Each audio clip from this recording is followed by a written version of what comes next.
मेरे पीछे दरिया कुनहार है और यहाँ से नारान 39 किलोमीटर दूर है।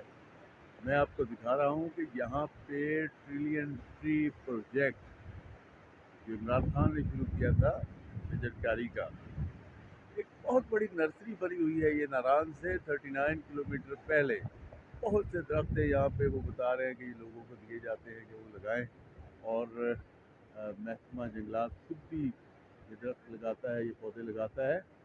अभी देखिएगा, ये नर्सरी में आपको दिखाता हूँ। ये मेरे पीछे ये सारे छोटे पौधे तैयार हो रहे हैं और ये लोगों को दिए जाते हैं ट्रिलियन ट्री प्रोजेक्ट के तहत।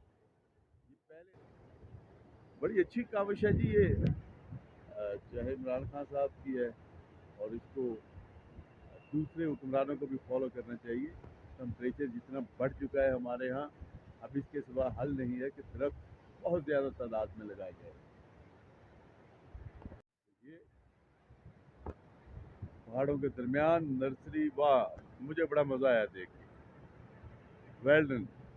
इमरान खान का ये काम जो है ना, ये जो उन्होंने उजागर किया है, ये बहुत बड़ा काम है। Thank you.